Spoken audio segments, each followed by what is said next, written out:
उसको उसी विधि के अनुसार जो कि 2000 वर्ष पहले यीशु मसीह को सलीबी मौत दी गई थी और उन्होंने उस चीज़ को सहा था। ये वचन में लिखा है, उसको पढ़ करके समझ करके हम आप लोग के सामने थोड़ा सा अपना विचार रखेंगे कि प्रभु यीशु मसीह ने हमारे पापों को क्षमा करके और उसने उस सलीबी क्रॉस को सहा और हम लोगों को पापों से छुटकारा दिया।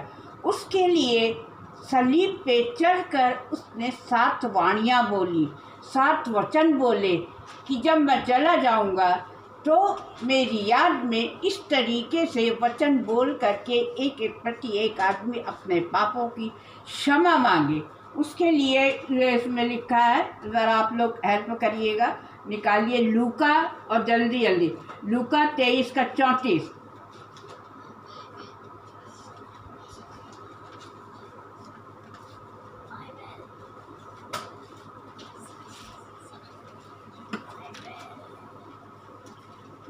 निकाला। हे प्रभु इन्हें क्षमा कर, क्योंकि ये नहीं जानते क्या करते हैं। प्रभु यीशु मसीह सब जानता था कि क्योंकि जैसे कि कल हम लोगों ने प्रभु भोज की विधि को पूरा किया और उसमें परमेश्वर ने अपने वचनों को, विचारों को प्रस्तुत किया और जो उसके चेले थे उनकी मनोभावनाओं को भी वो समझ गए कि अब जो है मेरे पकड़वाने का समय आ गया है और लोग जो है मेरे को पकड़ के ले जाएंगे। इसके लिए उन्होंने 3 वो किया, जागते रहो और प्रार्थना करते रहो। प्रभु उन लोगों को गेत्सेमनी पहाड़ पे ले गया और उसने कहा कि आप लोग यहाँ बैठिए और मैं वो जो पहाड़ी टीला है मैं वहाँ जाता हूँ और प्रार्थना करता हूँ। इससे पहले कि वो प्रार्थना करे तो जब वो प्रभु भोज के बाद पब्लिक में आया तो कुछ लोग जो थे उसके पक्ष के थे और कुछ लोग उसके विरोधी थे। तो जितने विरोधी लोग थे वो कह रहे थे कि बरअब्बा को या यीशु को क्रॉस दिया जाए। तो उसमें जो थे उस समय मिस्रियों का राज था, पिलातुस, हेरोदेस राजा, ये सब लोग वहाँ पे उपस्थित थे। तो ज़्यादा लोगों ने कहा कि नहीं, यीशु मसीह को क्रॉस दिया जाए, यीशु मसीह को क्रॉस दिया जाए। और सब उससे कहने लगे तू तो खुद यहूदियों का राजा है। तो उसने कहा मैं नहीं कहता, ये तुम लोग कह रहे हो कि मैं यहूदियों का राजा है। इसके बाद उसके कपड़ों को लेकर के उन्होंने क्या किया, बांट दिया, चिट्ठियाँ डाली और वो कपड़ों को बांट दिया। उसको पूरा नंगा कर दिया, केवल एक अंगूठा उसको बांधा और सलीब लकड़ी की सलीब उसके कंधे पे रख दिया और यरूशलेम से लेकर के खोपड़ी जो जगह कहलाती है जहाँ पे उन तीनों को सलीबी मौत देनी थी वहाँ तक उसके साथ साथ जाते थे। उसके साथ एक डाकू बरअब्बा भी था और एक और था जो मसीह यीशु का ठट्ठा उड़ाता था, कहने अरे तू तो यीशु है, क्यों नहीं अपने आप को बचा लेता। लेकिन यीशु नम्र और दीन होकर के उसने अपने मुंह से एक भी आवाज़ नहीं निकाली, क्योंकि प्रभु यीशु मसीह था, उद्धार करता था और सबके पापों को क्षमा करता था, उसको मालूम था। फिर बरअब्बा ने कहा कि उसने कहा कि अरे तू अपने आप को बचा ले। लेकिन जो दूसरा था उसने कहा कि इसमें तो कोई भी दोष नहीं हम पाते हैं, इसको क्यों सलीब पे चढ़ाया गया। उसी समय प्रभु यीशु मसीह ने अपना मुंह खोला, आज ही तू मेरे साथ स्वर्गलोक में होगा। प्रभु यीशु मसीह उसी सलीब के ऊपर चढ़ के उन्होंने 7 वाणियों को बोला कि मेरे जाने के बाद आप लोग जो है इस तरीके से करना। पहले वो करना प्रभु भोज का, जैसे कि पहले दिखाया गया था पाम संडे आया, पाम संडे के बाद ये क्या हुआ, प्रभु भोज का कार्यक्रम हुआ।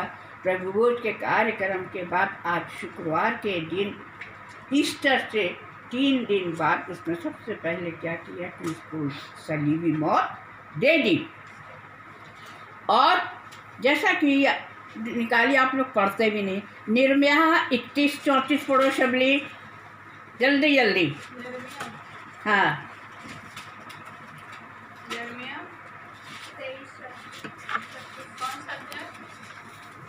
31 से 34, 31 का 34।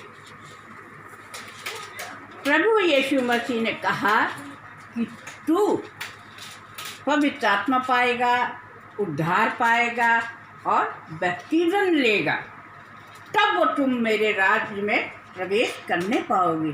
क्योंकि प्रभु यीशु मसीह ने हमारे खातिर इतना दुख उठाया, फिर भी उसने हम लोगों को क्षमा किया। पढ़ो सब, ये तो हम आगे बोले जा रहे हैं।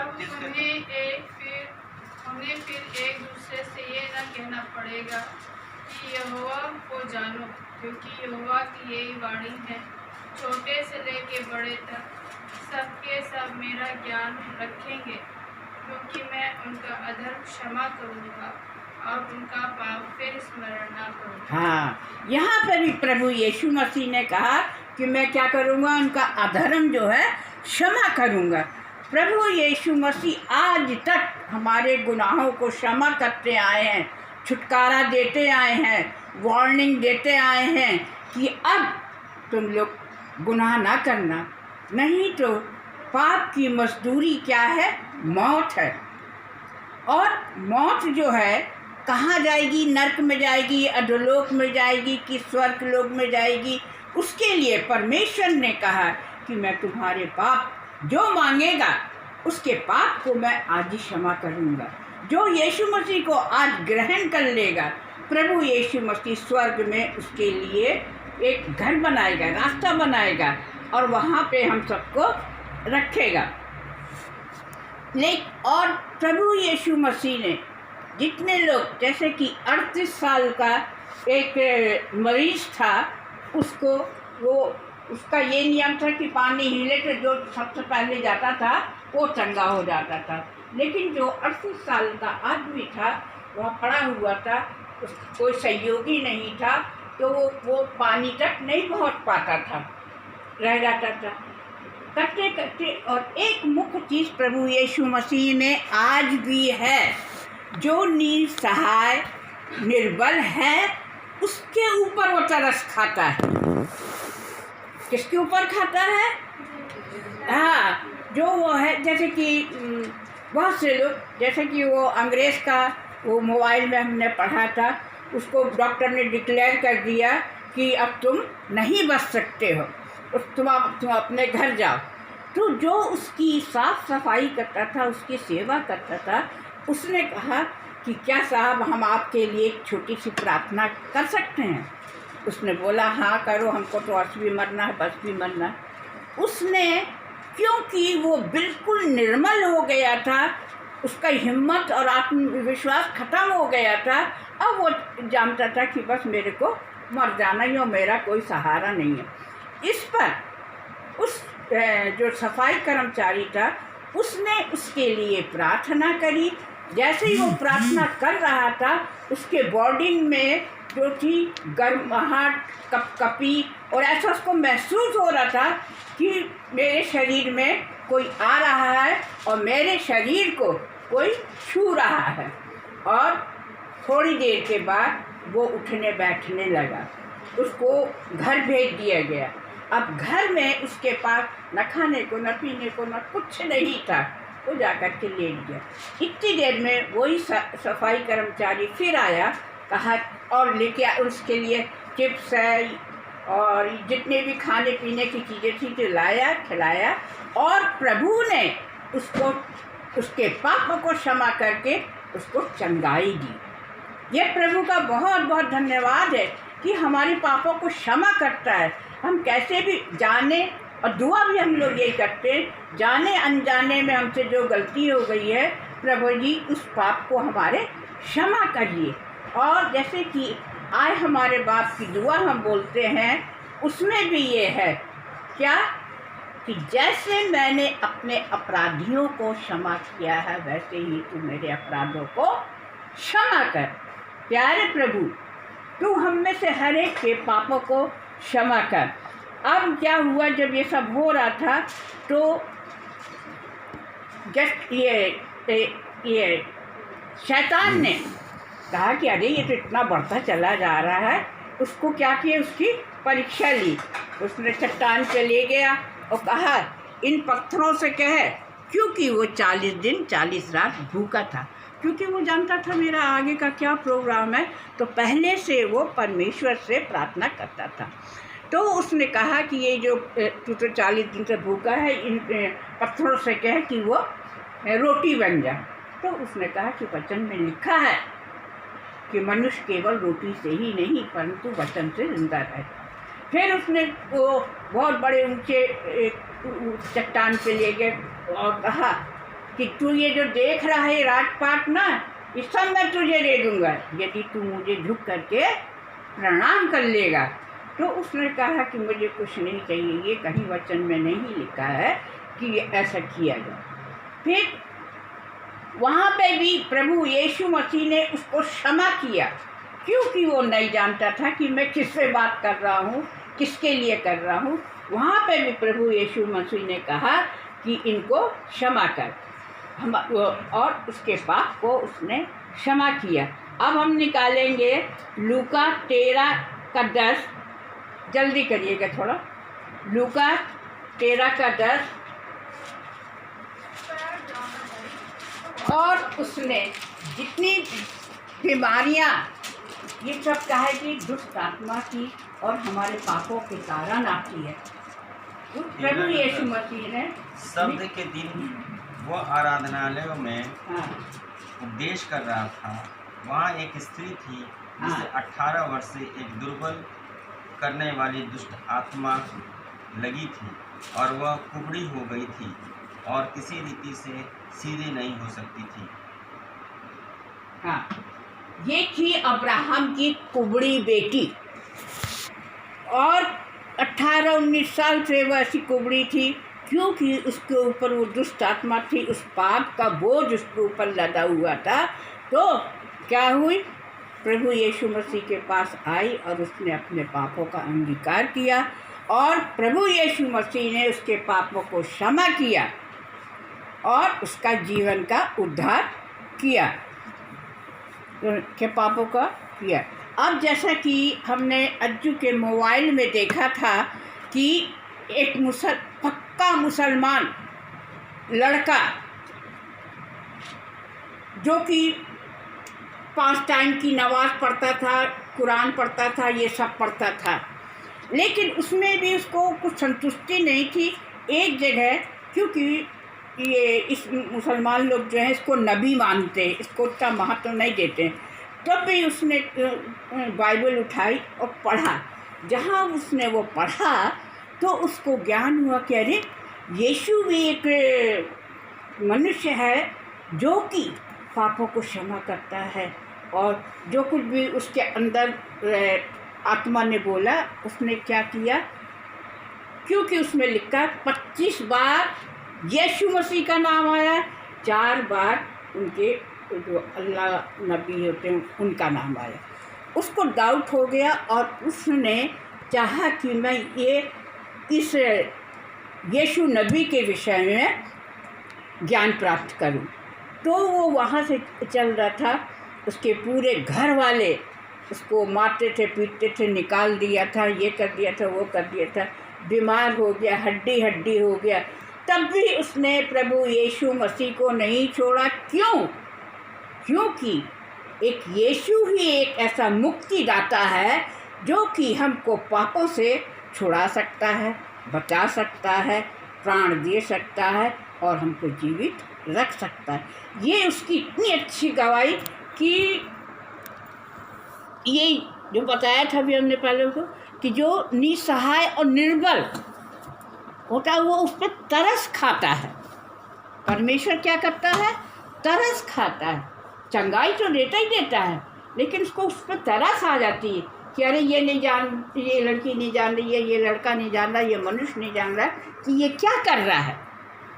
तो उस पर उसमें अब उसने देखा कि जितने भी विरोधी लोग थे वो उसका अपमान करने लगे, उसका ठट्टा उड़ाने लगे, उसका मजाक उड़ाने लगे, तब भी उसने बुरा नहीं माना। लेकिन आजकल के टाइम पे यदि कोई हमारा अपमान कर दे तो हम तो कहते कि अरे इससे तो हम जन्म भर बात नहीं करेंगे। वो एक घृणा की भावना, दुष्ट की भावना, ये पाप की भावना हमारे अंदर आ जाती है और हम उसी को लेके जीते रहते हैं। लेकिन प्रभु जानता है कि इसने जानबूझ के नहीं, लेकिन ऐसा किया है, और वो रियलाइज़ कराता है एक दिन कि तुम अपने पापों की क्षमा मांगो, और वो जो है पापों की क्षमा मांगा जाता है, तब प्रभु उसको आशीष देता है। प्रभु यीशु पर उसने कहने लगे, क्योंकि वो यहूदी माहौल का था, उसने कहा तू तो यहूदियों का राजा, तू बचा ले अपने आप को। तो उसने कहा नहीं, जो मेरा पिता, जो मेरा परमेश्वर मुझसे कहेगा मैं वही करूँगा। तो परमेश्वर कहता है कि अपने मनों को क्या करिए, फेरिए, अपने मनों को आप परिवर्तन कीजिए ताकि आप उद्धार पा सकें, नया जन्म पा सकें और पवित्र आत्मा का बपतिस्मा पा सकें। ये बार बार कहता है, हर मनुष्य को कहता है कि तुम इस रीति पे चलो। और फिर वहाँ पे वो कहता है कि मैं तुमसे बहुत प्यार करता हूँ। और क्या करता है वो, उसने कहा कि अपने जीवन में हमेशा जागते रहो, क्योंकि परमेश्वर पता नहीं किस समय आए। वो बार बार आज भी हमको चिता रहा है कि जागते रहो। उसके लिए पढ़ो मरकुस 13:32।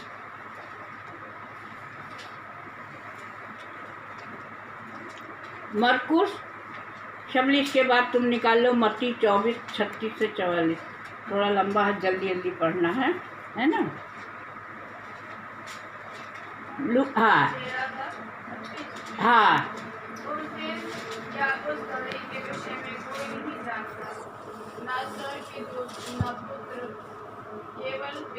पिता, ठीक है।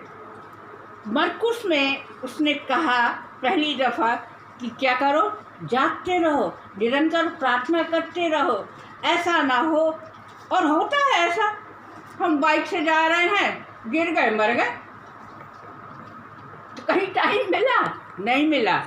लेकिन हम जागते रहेंगे, प्रार्थना करते रहेंगे, तो प्रभु, जो लोगों ने सुना होगा क्योंकि रोड इंस्पेक्टर हैं इन लोग, मालूम रहता है कि कहाँ कौन दुर्घटना हुई, कहाँ कौन दुर्घटना हुई है ना।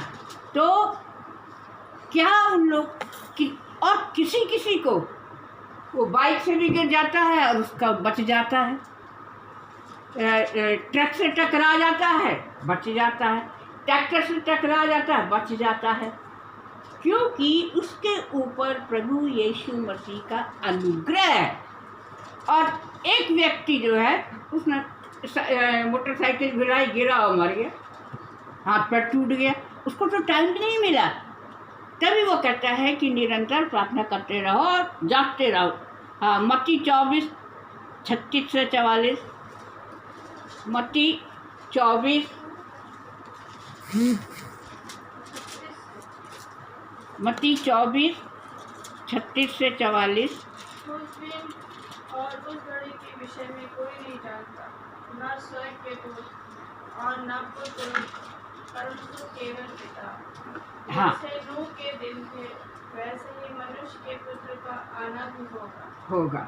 क्योंकि जैसे जल पड़ने से पहले के दिनों में जिस दिन तक कि नूह जहाज पर ना चढ़ा, उस दिन तक लोग खाते पीते और उनके विवाह होते थे। हाँ। और जब तक जल प्रलय आकर उन सब को बहाना ले गया। तब हाँ। तक उनको कुछ भी मालूम न पड़ा। हाँ बस। तो जैसे नूह के अचानक ही उसने नूह को बोला कि अब मैं दुनिया हलाक कर रहा हूँ पानी से, और तुम एक व्यक्ति ऐसे मिले हो कि जो कि पवित्र हो, इसलिए मैं तुमसे बात कर रहा हूँ, आदेश दे रहा हूँ कि अपनी नाव तैयार कर लो, उसमें दुनिया का एक एक जोड़ा जो है उसमें रख लो। तीसरी बात उसने फिर कही, 3 बार उसने कहा, ये निकालिए आप लूका 17 का 26 से 30। 3 बार प्रभु ने कहा जागते रहो, निरंतर प्रार्थना करते रहो, क्योंकि वो जो आएगा चोर की मांदी आएगा। हमें नहीं पता है कि परमेश्वर कब आ जाएगा, कब हमको ले जाएगा। इसलिए हम लोगों को प्रतिदिन दुआ प्रार्थना में लगे रहना है। अब अंत का समय आ रहा है, हमें सांसारिक बातों को छोड़ना है, किसी से ईर्ष्या नहीं करना है। लेकिन प्रभु, हमारा प्यारा प्रभु क्या है कि वो हमको पापों से छुटकारा देता है, हम लोगों को सहायता मदद करता है कि तुम लोग पाप में ना पड़ो। नहीं मिला लूका? मिली। हाँ 17 से 26। जैसे नूह के दिनों में हुआ था, वैसे ही मनुष्य के पुत्र के दिन में होगा। जिस दिन तक नूह जहाज पर ना चढ़ा, हाँ उस दिन तक लोग खाते पीते और उनमें विवाह होते थे। तब जल प्रलय ने आकर उन सबको नष्ट किया। और जैसा लूत के दिनों में हुआ था कि लोग खाते पीते, लेन देन करते, पेड़ लगाते और घर बनाते थे। हाँ बस। मत्ती 25:13 पढ़िए थोड़ा सा। वैसे बना दूँगी दोबारा से कभी वीडियो इसलिए जागते रहो, क्योंकि तुमने उस दिन को जानते हो ना उस घड़ी को। क्योंकि यह हाँ। मनुष्य की दशा सी है जिसने परदेश जाते समय अपने दासों को बुलाकर अपनी संपत्ति उनको सौंप दी। 25 इसलिए जागते रहो, क्योंकि तुमने उस दिन को जानते हो ना उस घड़ी को। हाँ, तो यहाँ पे इस वचन में, बाइबल में वो बार बार हमको जता रहा है, जागते रहो, जागते रहो, जागते रहो, क्योंकि प्रभु यीशु मसीह पता नहीं किस समय आ जाए, कब हमको पुकार ले। और जैसे कि मीटिंग वगैरह में जाते हैं, 12 बजे मीटिंग है, भाई जागते रहो, जल्दी तैयार हो, जल्दी तैयार हो, जल्दी तैयार हो। लेकिन हम लोग क्या हो जाते हैं, लेट लतीफ़ लोग हैं, देर से जाते हैं, आधा वचन निकल जाता है तब हम लोग पहुँचते हैं। इसमें परमेश्वर खुश नहीं होता। परमेश्वर खुश होता है जब उसकी स्तुति आराधना हो, क्योंकि उस समय वो आता है, उस समय वो वॉच करता है। क्योंकि सबोपदेशन में लिखा हुआ है कि समय का पालन करिए, हर चीज़ का एक समय है और उसको मानिए। इन सब बातों के होते हुए मसीह यीशु ने प्रतिदिन मनुष्यों से कहा कि अपने अपने पापों की क्षमा मांगिए तो तुम्हें क्षमा दी जाएगी। इसलिए सबसे पहली वाणी यीशु ने कहा, हे मेरे परमेश्वर, इन्हें क्षमा कर, क्योंकि ये नहीं जानते कि क्या करते हैं। खुदावन यीशु मसीह अपने कलाम के पढ़े और सुने जाने पर, इस वचन के पढ़े जाने पर बहुत आशीष थे। अब आपके सामने दूसरी वाणी बोली जाएगी।